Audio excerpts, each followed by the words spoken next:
The helicopter vibration worked its way into my jaw after the first hour. By hour 3, my jaw ached from clenching. We'd been flying over ice the entire time, nothing but white in every direction, and I'd stopped looking out the window after the second hour because staring at that absolute white felt like going blind with my eyes open. No landmarks, no variation, just flat white bleeding into gray sky. My name is Rowan Adler. I'm a field psychologist, 39 Canadian. I specialize in isolated team dynamics, Arctic stations, deep sea installations, anywhere people get locked together for months with no exit. My job is to watch them, catch the small tells before they become big problems, and keep everyone functional until the rotation ends.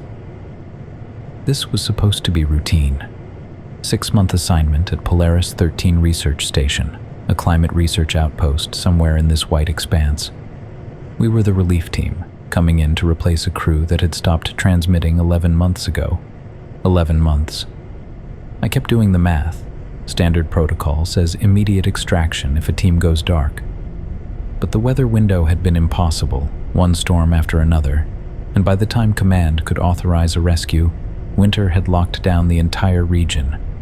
A military drone sweep during the thaw confirmed the station was intact and the power was on. Command used that data to declare the site secure, officially labeling it a comms failure, and gave the all-clear for us to continue operations. We were the first people to actually reach the station since the previous team's last transmission. When we finally spotted the station, I understood why the pilot seemed uncertain. You couldn't see much of it. Polaris 13 was almost completely buried under snow and ice. We circled twice while the pilot looked for a safe approach. Then he put us down about 50 meters out. The wind hit us the moment we opened the doors. -38 Celsius before wind chill. We suited up, double-checked our gear. Gregor Vance ran through his checklist. 42 years old, American geologist. The kind of systematic mind that treated uncertainty like a procedural error. I'd worked with men like him before. They stayed functional right up until something didn't fit the checklist. Mira Wren finished her gear check in half the time and stood waiting, arms crossed, watching the rest of us with the expression of someone calculating inefficiency. 45 Canadian, our systems engineer. She'd barely spoken during the flight except to correct the pilot's altitude estimate. Yael Okonkwo moved quietly, checking her equipment with careful precision. Nigerian microbiologist, 51 and the oldest member of the team. I'd noticed her hands during the flight. Steady, no tremor. That kind of calm usually meant either extensive experience or good medication. Jaemin Park was sweating inside his thermal gear. 43, Korean data analyst. His breathing had been elevated the entire flight, and now he kept adjusting his straps, checking them, adjusting them again. First Arctic rotation. The manifest said he'd requested this posting specifically, which made the anxiety interesting. Nico Salas made a joke about the cold as we approached the hatch. 48, Greek, communications specialist. He'd been doing that the entire flight. Filling silence. I'd logged it as a probable coping mechanism, but it would need monitoring. Gregor cleared the frost from the keypad and punched the manual override. The hydraulic seal hissed, fighting the ice before the heavy door groaned open. I was standing in a narrow corridor that smelled like cold metal and stale air. Gregor got the generator running within 10 minutes. The lights flickered on section by section, revealing the station in pieces. 2 sleeping quarters, a common area, a medical bay, a lab space, and a storage room. Everything was intact. That's what struck me first. The station was intact. Not just functional, but pristine. I've been on relief missions before. Usually you find mess. Abandoned stations have personality, clutter, evidence of people leaving in a hurry or slowly losing structure. Polaris 13 looked like the previous team had spent their last day cleaning. The beds were made with military precision, tight corners, not a wrinkle. The lab space was organized, samples labeled and stored properly. Even the common area was spotless. A cutting board sat on the counter with a knife beside it and half-chopped vegetables frozen solid.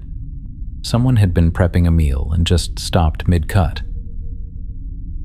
Mira found the boots first. She called us over to the main airlock, her voice flat. 6 pairs of boots lined up against the wall, perfectly parallel. Beside them, 6 sets of thermal gear folded with careful precision. Coats, snow pants, gloves, balaclavas.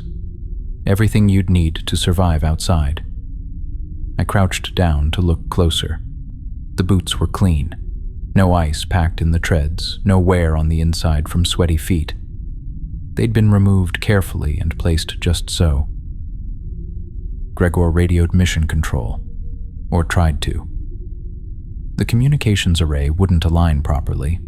Nico spent an hour troubleshooting, said it was probably ice buildup on the satellite dish, but he couldn't fix it until the weather cleared. We were alone for now. I started going through the station's records that first evening.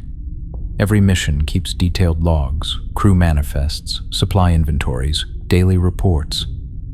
I found the previous team's files in the commander's office, a small room with a desk, a locked cabinet, and a narrow window that looked out at nothing but white. Dr. Olivia Marsh had led the previous team. 6 people, same as us. They'd arrived 14 months ago for a standard climate research rotation. The manifest listed their names, backgrounds, medical histories. Nothing unusual. Last radio contact was 11 months back.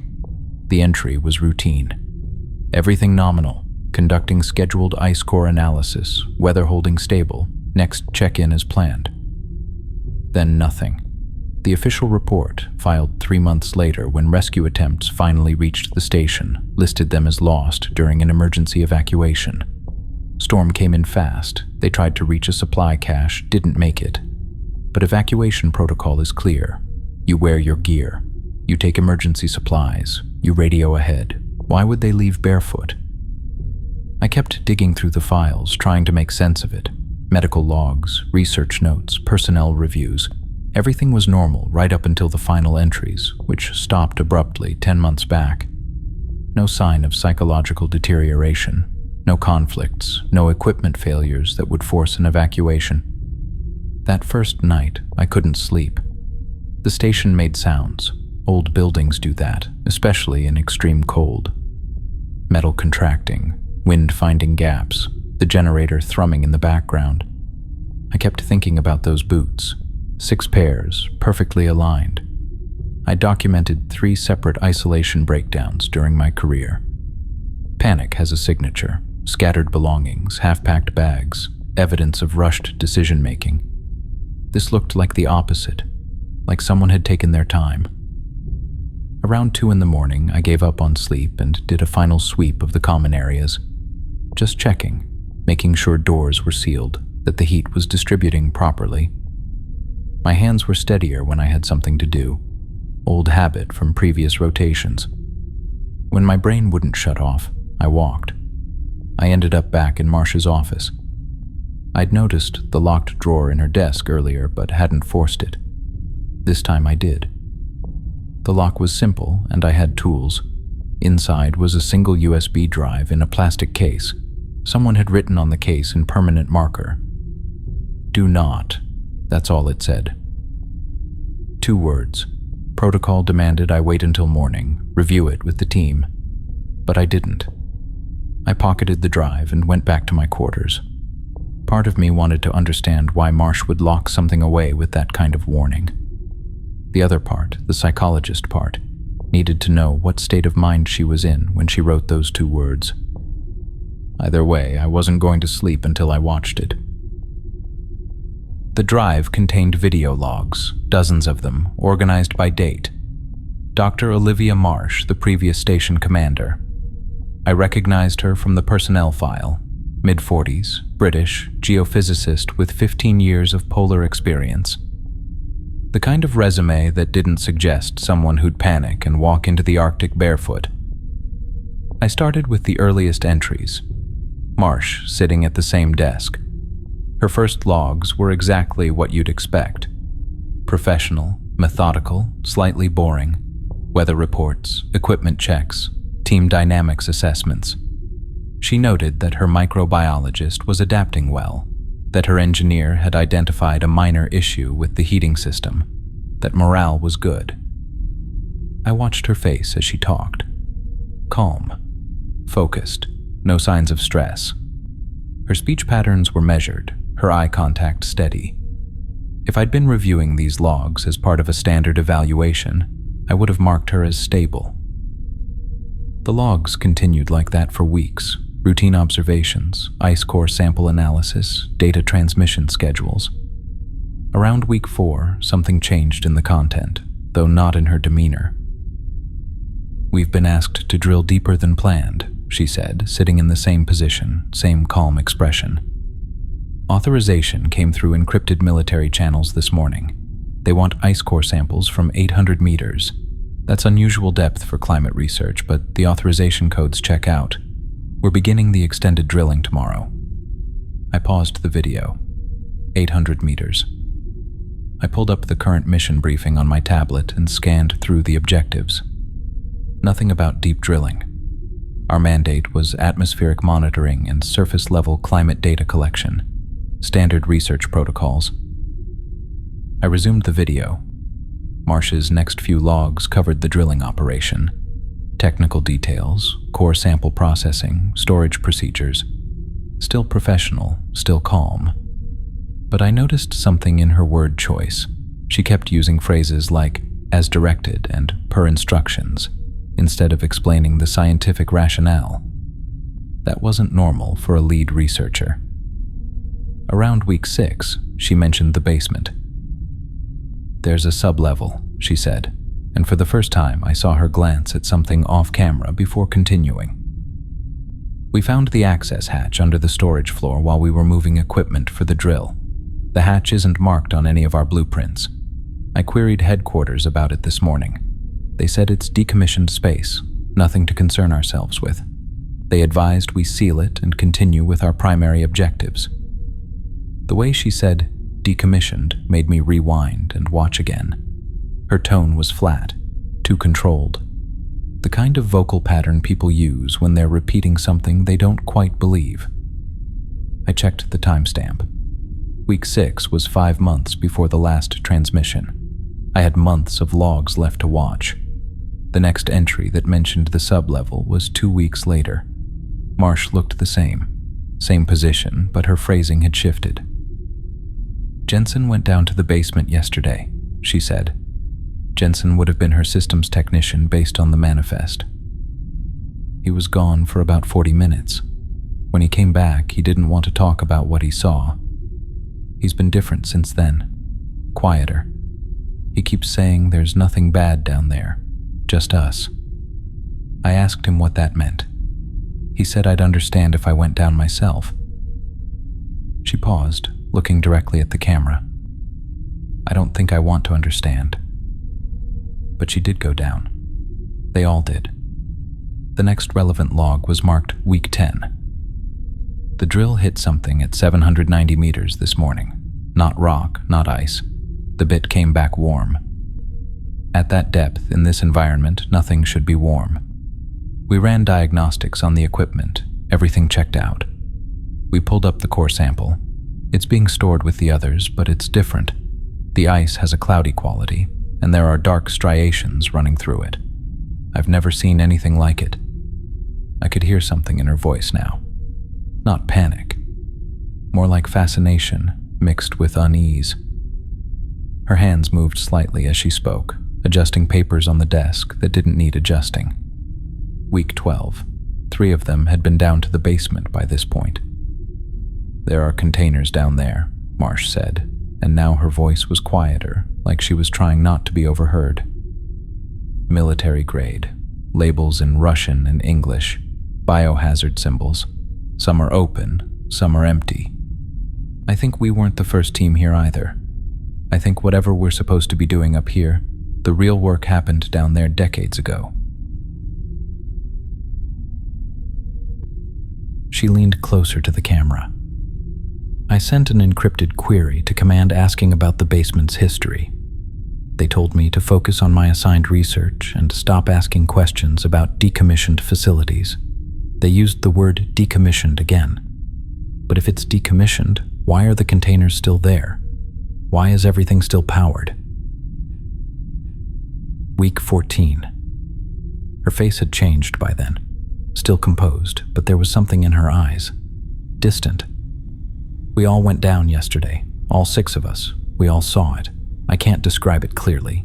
Not because it's indescribable, but because every time I try to document it, I lose focus. It's just there, and we can't stop thinking about it. She stopped talking and just sat there for a moment, staring at something off camera. I found documents down there, old reports. This station was built in the 1970s as part of a joint Soviet-American research project. During the Cold War, they were cooperating on something. The documents call it Specimen Alpha. They buried it under 800 meters of ice to see if it would remain dormant in extreme cold. It didn't. It adapted. It grew. And then the project was shut down, the station was buried, and everyone pretended it never happened. Another pause. Until they sent us here. The final log that mentioned the basement was marked week 16, just 2 weeks before the last official transmission. Marsh's expression was too serene. Her breathing slow and even, hands resting on the desk perfectly still. When she spoke, her voice was soft, almost gentle. We've stopped trying to study it. You can't study what doesn't want to be studied. It waits, and eventually you stop wanting to resist. We're leaving soon, not because we're afraid, because we understand now. Because staying here, fighting to maintain protocols and routines and all the noise of being functional, it's exhausting. Out there, in the cold, everything stops. She looked directly at the camera. If you're watching this, you already know something's wrong. You're probably already in the station. You've probably already seen the basement, and you're probably already feeling it. That pull, that quiet. Don't fight it too long. We tried. It doesn't help. The video ended. I sat there in the dark, the laptop screen the only light in the room. My heart rate was elevated. I could feel each beat in my chest, too hard, too fast. Protocol was clear. Wake the team immediately, review evidence together, establish a plan. But I didn't. Instead, I closed the laptop and sat in the darkness thinking about Marsh's final words. You're probably already feeling it. I wasn't. I was just tired. It had been a long day, a brutal flight, too much information to process. The unease I felt was normal, professional concern about the previous team's deterioration. Nothing more. I told myself that several times before I finally managed to sleep around 4 in the morning. The next morning, I called a team meeting in the common area. Everyone looked tired. None of us had slept well in the new environment, and Jamin already had the slightly glazed look that came from too much coffee and not enough rest. I'd spent the hour before the meeting deciding what to tell them. Not everything. Definitely not everything. I found video logs from the previous commander, I said, setting my tablet on the table. Dr. Olivia Marsh. She documented their rotation pretty thoroughly. It looks like they experienced significant psychological stress toward the end. Isolation effects, possible group dynamics issues. The logs show a steady deterioration over several months. Gregor leaned forward. What kind of deterioration? Paranoia, dissociation, shared delusional thinking. The final logs show a complete break from reality. I meant to check the storage room that afternoon. I told myself I'd find the hatch, verify what Marsh described, then decide what to tell the team. Around our second week at the station, small things started going wrong. The generator stuttered without cause. The CO detector went off at 3 in the morning, but readings were normal. Water pipes froze overnight. On day 9, I found the boots rearranged. Someone had moved them back into that perfect parallel line against the wall. I'd watched Nico toss his pair there the day before. Now they were aligned like someone had measured. I asked about it during evening check-in. Everyone denied touching it. Jae-min looked nervous. Mira stared at them before walking away. I started documenting. Sleep deprivation was common in Arctic rotations. Small obsessive behaviors emerged as coping mechanisms. Someone was rearranging the boots at night because it gave them control. That was a working theory. But my logs from that second week were getting shorter, less structured. I'd catch myself staring at nothing, losing track of time. I scheduled individual check-ins on day 10. During assessments, Yael reported headaches and sounds at night. Her vitals were elevated but stable. Jaemin's hands shook and he'd developed obsessive seal checking 5, sometimes 6 times before bed. Classic isolation stress, I noted. His weight was down 5 pounds in 2 weeks. I ran full environmental diagnostics that afternoon, everything within acceptable parameters. No physical cause for the deterioration, which meant it was psychological. Standard isolation stress.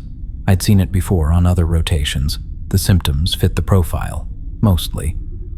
Except Yael's hands hadn't tremored during previous assessments.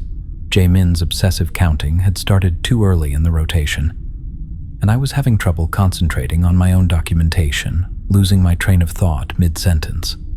I tried to maintain structure, established mandatory meal times, group check-ins, routine protocols, the kind of framework that kept isolated teams functional.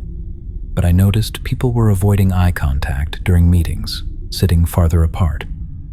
Mira had stopped making her usual efficiency critiques. Gregor's checklist routines were taking longer. We were deteriorating faster than we should have been. I documented it, but I didn't have an explanation that fit. On day 12, Gregor and Mira were doing inventory in the storage room. I heard Gregor call my name from down the corridor, his voice flat in a way that made me stand up from my desk immediately. When I got there, they'd moved half the supply crates away from the back corner. The hatch was visible. Heavy steel, industrial lock broken from the inside. Gregor stood with his arms crossed, staring down at it. Mira was examining the wall beside the hatch where someone had carved words deep into the metal with something sharp. "Do not enter the basement below it." Different handwriting. "Too late." "You knew about this," Mira said. Not a question. She was looking at me with an expression I couldn't quite read. I nodded. "How long?" "Since the first night." Marsh mentioned it in her logs. Gregor's jaw tightened. "And you didn't think that was relevant information to share with your team?" "I needed to verify it first." "It's verified now." He crouched down beside the hatch. "Lock's been forced from below. Recently, looks like." Mira stood. "We should seal this and radio for guidance once Nico gets comms working." "We should," Gregor agreed. But he wasn't moving away from the hatch. He was staring down into the darkness below it, and I recognized the expression. He was going down there whether we agreed or not. "This is a mistake," Mira said. "Probably," Gregor said. "But we need to know what's down there." 15 minutes later, we stood at the hatch with emergency equipment. Gregor insisted on descending. Mira was against it, but wouldn't let him go alone. I was going because it was my fault we were in this position, and because some part of me needed to see what Marsh had seen. Gregor went first. I followed. Mira came last. The temperature dropped the moment I was below floor level. The smell hit next. Ozone and copper, sharp and chemical, like the air after lightning strikes, but concentrated. We reached the bottom. The sublevel was larger than expected, a circular chamber with corridors branching off into darkness. Lighting mounted on the walls, dim but functional. Power still running after decades. Military storage containers lined one wall, stenciled labels in Cyrillic and English. Specimen Alpha, Containment Protocol 7, authorized personnel only. One container was cracked, interior covered in frost. I aimed my headlamp inside. Something organic was frozen in there. Branching structures like root systems, fractals that didn't follow any pattern I recognized. The growth had pushed through the crack and spread a foot across the floor before stopping. Gregor called from deeper in. "You need to see this." We followed him down a corridor into a smaller room. Ice core drilling equipment against one wall, core samples in tubes on a metal rack labeled by depth. Most were clear ice. The tube marked 790 meters was cloudy with dark striations. Something like neural tissue inside, branching and delicate, preserved in ice. "Nothing organic survives that deep," Gregor said. I found Marsh's journal on a metal table. Field notes in blue ink. Last entries. "The military didn't send us here to study climate. They sent us to retrieve. This was planted here in the 1970s. Soviet-American joint operation. They buried it under 800 meters of ice to see if it would remain dormant. It didn't. It adapted. It grew." I closed the journal. My fingers were numb even through gloves. "How long have we been down here?" Mira asked. I checked my watch. 20 minutes, maybe less. "We should go back up." We started back toward the ladder. Then we heard it. Footsteps above us. Something heavy being dragged across the floor. We reached the ladder. The hatch was closed. Gregor climbed fast and banged on the hatch. "Open it!" 30 seconds of silence. Then the hatch swung open. Light spilled down. Yael stood at the top, backlit by the storage room lights. She was smiling. "You were gone for 3 hours," she said. Her voice was calm. I looked at my watch again. The display showed 4:47 p.m. When we'd descended, it had been 1:20 p.m. 3 hours and 27 minutes. "That's not possible," I said. "We were down there 20 minutes. Yael stepped back to let us climb up. Time moves differently down there. We climbed out in silence. My hands were shaking. The storage room felt too warm after the cold below. Yael watched us with that same calm expression. Something had changed in her. Her posture too relaxed, movements too still. "Did you find what you were looking for?" she asked. None of us answered. "There's nothing bad down there," she said. "Just what we brought with us." Then she left. Gregor, Mira, and I stood there, breathing hard. 3 hours. We'd lost 3 hours in the space of what felt like 20 minutes. The cold from the basement still clung to us, that ozone copper smell in our clothes. Mira spoke first, her voice quiet. "We need to seal that hatch, right now." Gregor nodded slowly. "Yeah, we should." But the pull was already there, subtle, making the idea feel unnecessary. We just stood there, staring at the open hatch and the ladder descending into darkness. Mira's hands were clenched at her sides. Gregor's jaw was tight. I could see them both fighting the same thing I was feeling. We should have sealed it right then. Should have welded it shut, piled the crates back over it, pretended we'd never found it. That would have been the rational response, the professional response. But we didn't move. We just stood there in the storage room, and I felt something shift in the air between us. A quiet understanding that we'd crossed a line we couldn't uncross, that whatever was down there had already started working on us the moment we descended that ladder. My fingers were still numb from the cold. My breath was still visible in the storage room air, even though the temperature was normal. Part of me wanted to climb back down immediately, to see if the time distortion would happen again, to find out what else was down there that Marsh hadn't documented. I forced myself to turn away and leave the storage room, but I didn't close the hatch. None of us did. The days after the basement blurred together. My notes from that period are scattered, half-finished sentences trailing off mid-thought. I'd sit down to write and lose track of what I was documenting. Time felt wrong. I'd check my watch and realize an hour had passed when I thought it had been 10 minutes. Jameen stopped coming to meals. I'd find him staring at the wall, breathing slow and even. When I'd call his name, it would take him several seconds to respond. "Are you okay?" I asked him on day 15. He looked at me like he didn't understand the question. "I'm fine, just tired." He'd lost 10 pounds, hands shaking. I ran vitals, blood pressure elevated, heart rate at 92, sleep deprivation, malnutrition. But when I asked him to eat, he'd just look at his food like he'd forgotten what it was for. Yale had stopped responding to questions. She'd sit in her corner, hands folded, breathing steady. That tremor in her hands was gone. Too calm. When I tried to examine her, she smiled and said she felt better than she had in years. Nico's jokes didn't land anymore. The timing was off. Gregor's morning checklist used to take 20 minutes. Now it took an hour. Mira was the only one still fighting it. She caught me zoning out during a meeting and snapped her fingers in front of my face. "You're doing it too," she said. "Drifting. You just sat there for 5 minutes." I thought it had been 30 seconds. My clinical detachment was failing. I'd catch myself thinking about the basement, about going back down. Part of me wanted to understand it. Part of me just wanted to be down there again. That wasn't a normal thought. I knew that. But I couldn't shake it. On day 17, Mira called a meeting. All 6 of us in the common area. "We need to seal the basement," she said. "Now. Today." Gregor didn't look up from his tablet. "No." "No?" Mira's voice rose. "Days ago, we lost 3 hours down there.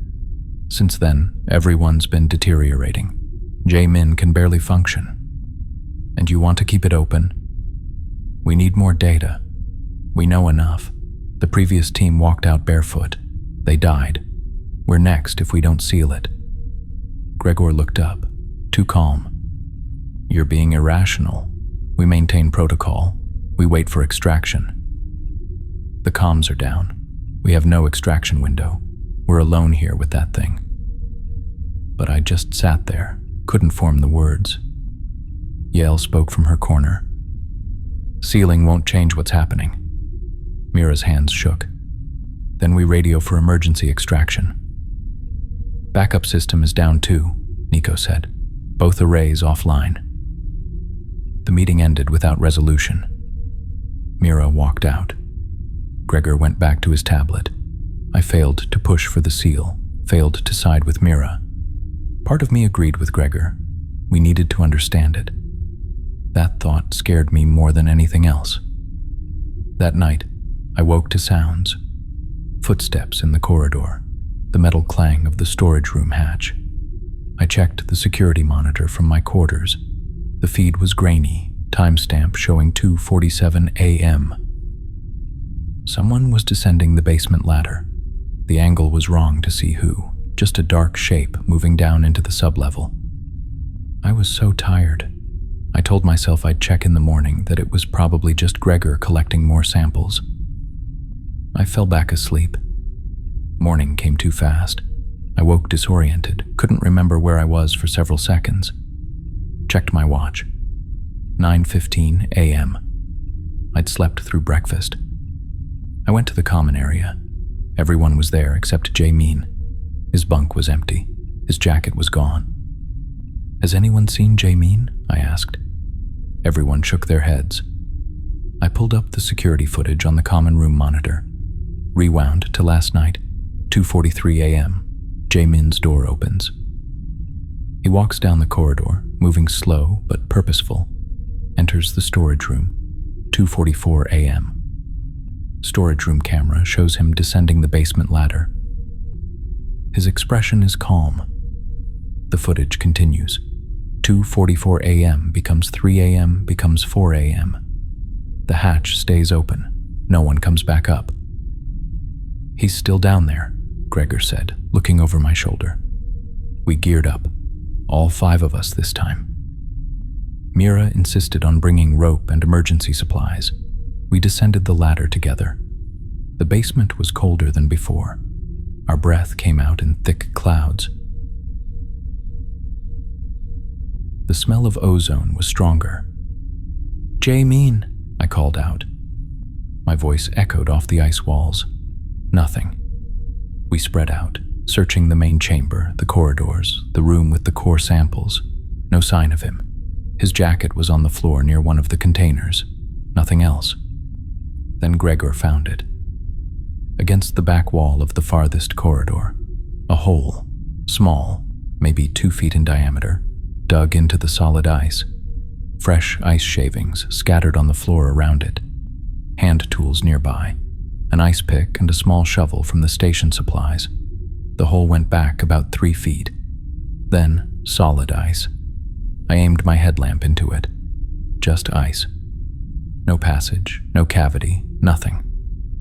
He couldn't fit through that, Mira said. Her voice was thin. It's too small, and it doesn't go anywhere. I examined the hole. The walls were rough, recently excavated. The tools showed signs of use, but the tunnel just ended. Solid ice beyond. There's no other way out of here, Gregor said. He was checking the room, looking for exits, finding none. The hatch is the only access point. We would have seen him come up. We searched for hours, every corner, every corridor. He was gone, vanished from a sealed room with only one exit. That broke something in the team, the impossibility of it. We climbed back up in silence. Mira was crying. Gregor kept checking and rechecking his measurements, like he could find a rational explanation if he just calculated enough. I documented it in my log. Patient missing. Last seen entering basement at 2:43 a.m. No rational explanation for disappearance. Small excavation found at site. Dimensions insufficient for human passage. No body recovered. That night, no one slept. We instituted a buddy system. No one goes anywhere alone. Jamin's bunk stayed empty. His coffee mug sat on the common room table where he'd left it. The impossibility fractured us. My log reduced it to clinical notes that explained nothing. We maintained the buddy system. Mira stopped sleeping, just sat in the common area with coffee, eyes red and hollow. Gregor's routines took even longer. Yael just sat in her corner, hands folded, breathing slow. When I asked if she was okay, she smiled. I'm fine, Rowan. You should rest. I couldn't remember the last time I'd slept more than an hour. On day 22, I found Nico's boots by the door, lined up with military precision, his thermal gear folded beside them. I stood there staring. I'd been with Nico 4 hours ago. We'd done the evening equipment check together. He'd made a joke about the generator. I checked his quarters. Empty. I pulled up the security footage. Nico walks to the airlock, removes his boots, places them carefully, removes his thermal gear, folds it with precision, opens the airlock door, steps out into -39°C, barefoot. The exterior camera shows him walking maybe 50 meters. Then the footprints just stop, not filled in, not obscured, just stop, like he stopped existing mid-step. We geared up and went out. Storm was brutal. We searched for 3 hours, following the trail to where it ended, then searching in circles beyond. Nothing. No body. No sign. When we came back, frozen and exhausted, Yael was standing by the window, smiling. Mira grabbed my arm. We're dying. We're all dying and nobody's coming. Gregor's voice was flat. We maintain protocol. I looked at Yael. What do you think happened to him? She turned from the window. He chose to stop. 2 empty bunks now. Every corridor felt cavernous. My log entry is barely legible. That night, I sat in the common area with Mira. She hadn't spoken in hours, just stared at Nico's empty chair. He was the funny one, she said finally. He kept trying to make us laugh, even when nothing was funny anymore. I nodded. We're next, she said. You know that, right? We're all going to end up like them. I wanted to tell her she was wrong, but I couldn't, because I thought she might be right. The days after Nico blurred worse than before. I kept trying to document, kept trying to maintain that clinical framework. But my notes from that period are almost illegible. Words written over other words, dates that don't make sense, observations that contradict themselves page to page. 4 of us left. The station built for 12 felt impossible now. 2 empty bunks had become 4. Nico's jacket still hung by the door. Gregor buried himself in notes, muttering calculations. Mira prepped obsessively, checking equipment, mapping routes. Yael grew unnaturally calm, my team slipping away as I felt the pull intensify. I was losing them. I was losing myself. I'd lose entire hours, check my watch, and realize I'd been staring at the wall. The pull to go back down to the basement was constant now. A physical sensation in my chest, like something tugging. I'd catch myself at the storage room door and not remember walking there. On what I think was day 26, I woke to find Gregor gone. His bunk was empty, his tablets and papers still scattered across his desk. I checked the security footage immediately, hands shaking so badly I could barely work the controls. At around 3 a.m., Gregor's door opens. He walks into the hallway and stops at the far corner facing the wall. He just stands there, completely still. I watched the timestamp spool forward. 5 minutes, 10, 16 minutes. He doesn't twitch, doesn't shift his weight. He looks like a statue placed in the corridor. Then the screen glitched for a fraction of a second. A single tear of static. When it cleared, the hallway was empty. The timestamp hadn't even changed a full second. There was no blur of motion. No time for him to run, or duck into a room, or reach the airlock. He was just inexplicably gone. I just sat there in the dark, and I felt something crack inside me. 3 people gone now. Jamin vanished from a sealed room through an impossible hole. Nico's footprints stopped at nothing in the snow. And now Gregor with that glitch in the footage. Each one impossible in its own way. He'd been the mission commander, the one with protocols and checklists and rational explanations. The anchor to normal. Without him, there was no mission anymore. I tore the station apart looking for him. I checked the vents, the storage, the crawl spaces. I even rushed through the underground bunker. Not there either. "He's gone," she said. Her voice was flat, empty, just like the others.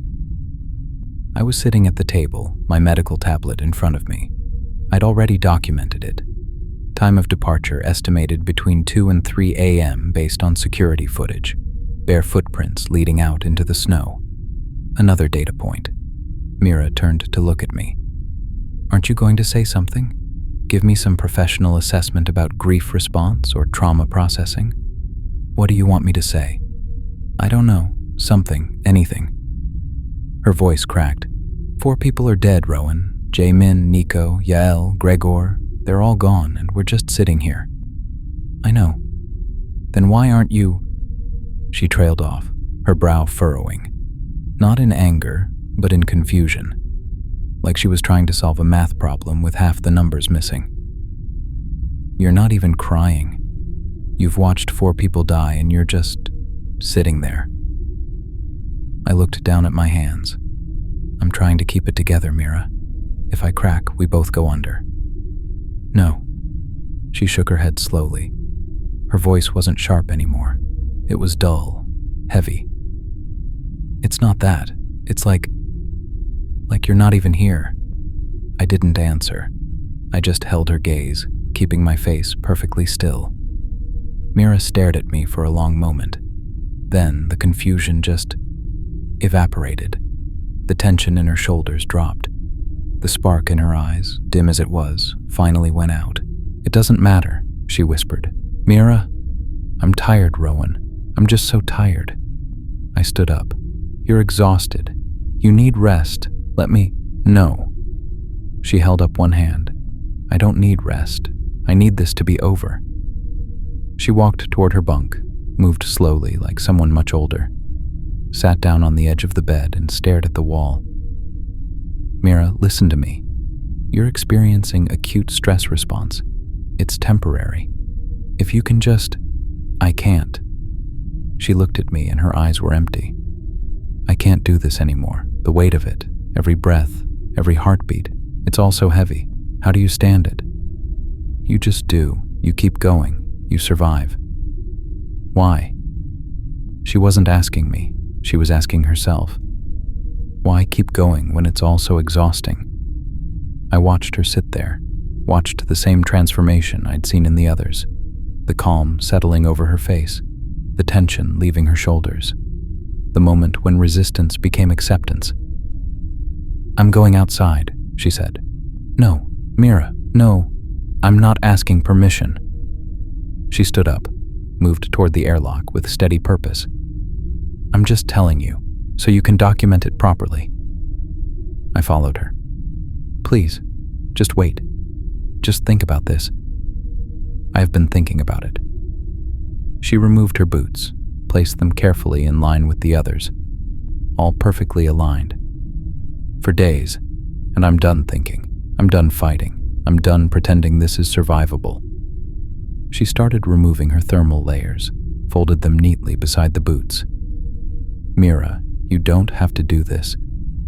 She turned to face me and smiled, actually smiled, the same calm, peaceful expression I'd seen on Yael's face right before she walked out. I know I don't have to, she said. I can't stop it, she said softly. It's not a choice anymore. It's a pull, like gravity. It's not right. Try to fight it. Maybe, or maybe I'm finally seeing clearly. She reached out and put one hand on my shoulder. Thank you for trying, Rowan. I know you did your best. But some things can't be fixed with therapy and documentation. Don't do this. Take care of yourself. She squeezed my shoulder once. However long you last. She turned toward the airlock.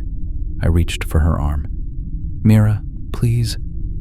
She pulled away gently, opened the inner door. The temperature dropped immediately as the airlock equalized. Mira, she looked back at me one last time.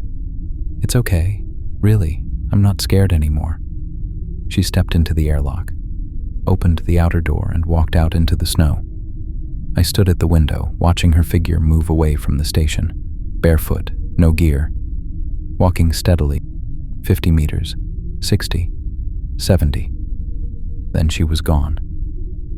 I stood there for a long time, felt something wet on my face, reached up, surprised to find tears. When had I started crying? I wiped them away roughly, my chest tight, breathing hard. Then I went back to my quarters, sat down at my desk, opened my tablet. Subject Epsilon, Mira Wren.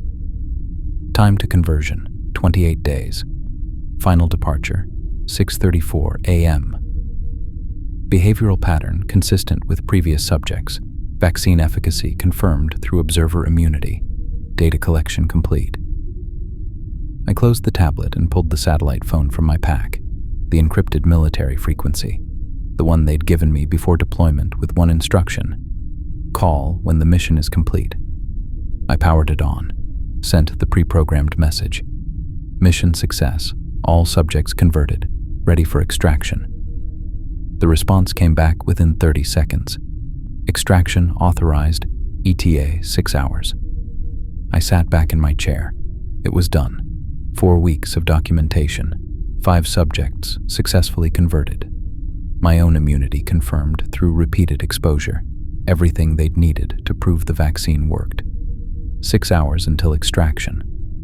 I spent the time compiling my final reports, symptom progression timelines, behavioral observations, environmental factors, conversion rate analysis, everything formatted and encrypted, ready for handoff.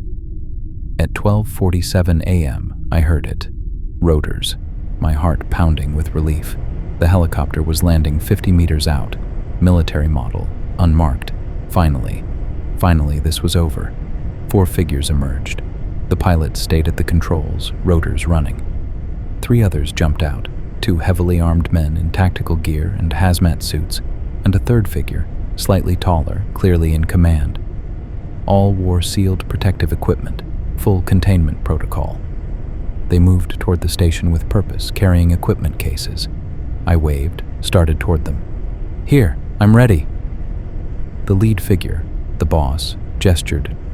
No greeting, no acknowledgement, just mission focus. I followed them back down into the station.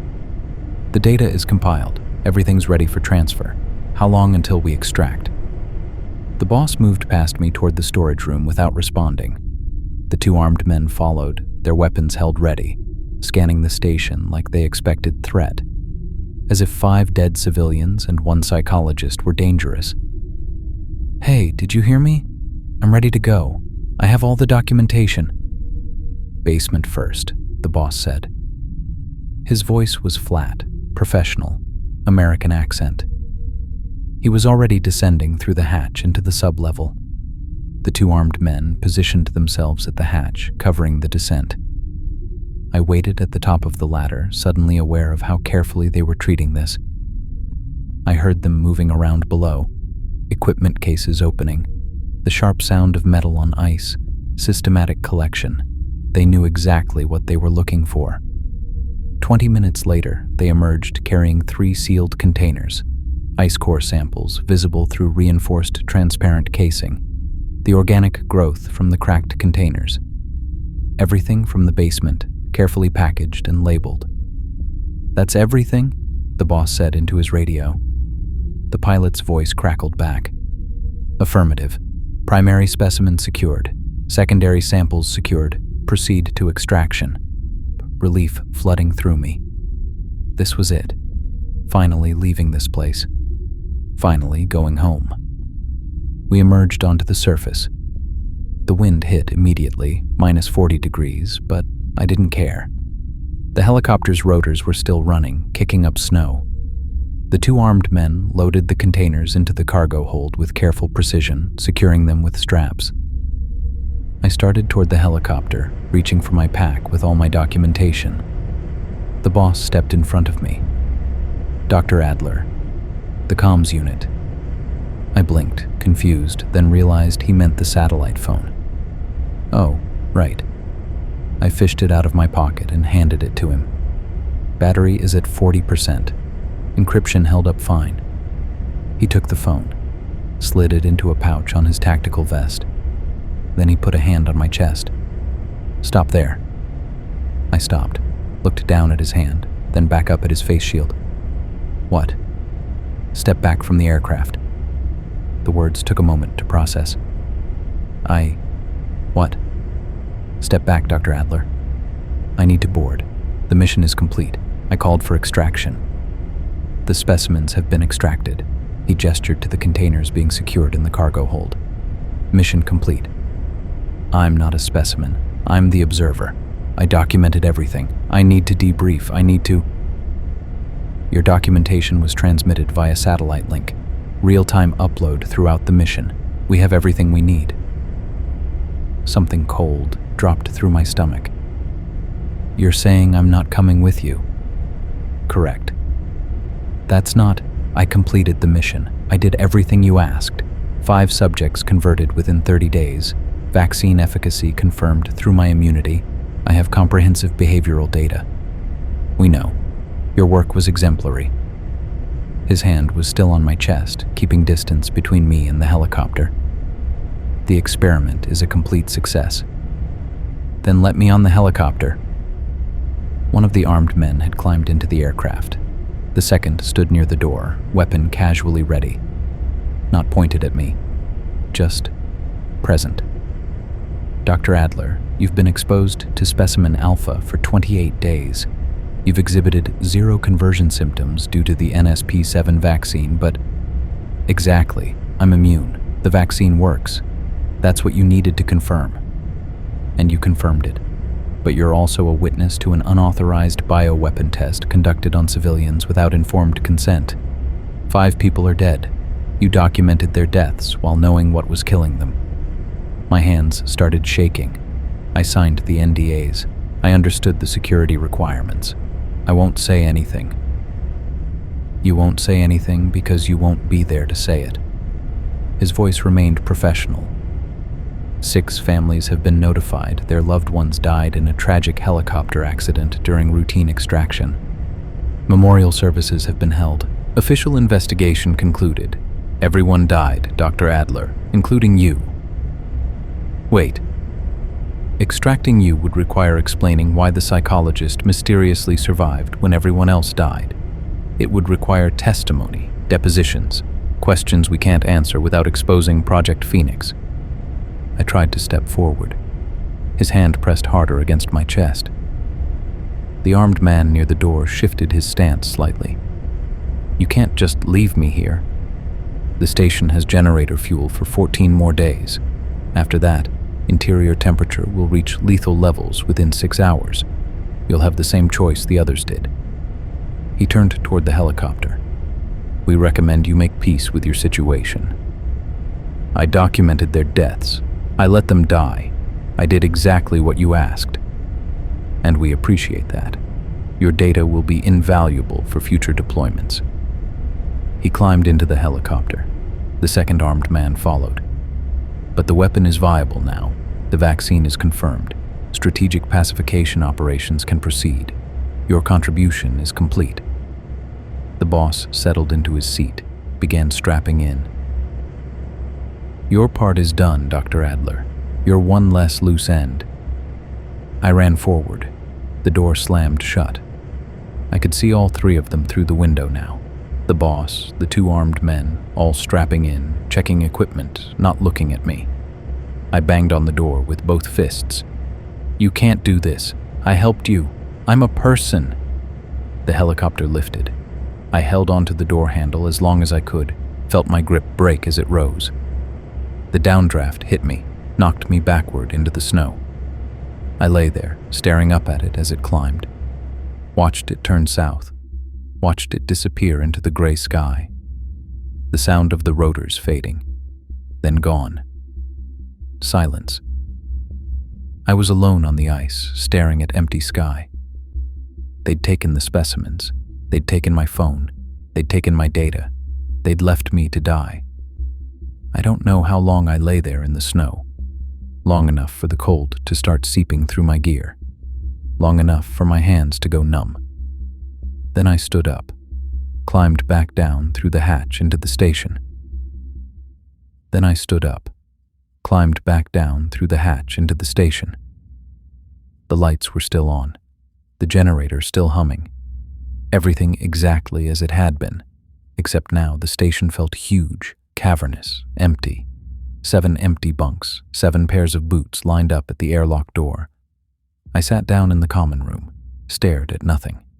14 days of generator fuel, 200 kilometers to nowhere, no communications, no rescue, no one coming. I'd documented everything. I'd watched Yael's hands tremble and written stress response. I'd watched Gregor's footage glitch and written temporal disorientation. I'd watched Mira cry, and I'd cried with her, fake tears, perfect performance, and then I'd watched her walk out barefoot into the snow. I'd done my job, and my job had been to let them die while proving the vaccine worked. The wind howled against the walls. 14 days. I sat there in the silence, understanding finally and completely what I was. Not a psychologist, not an observer, not even a person anymore. Just a data point that had outlived its usefulness. One less loose end.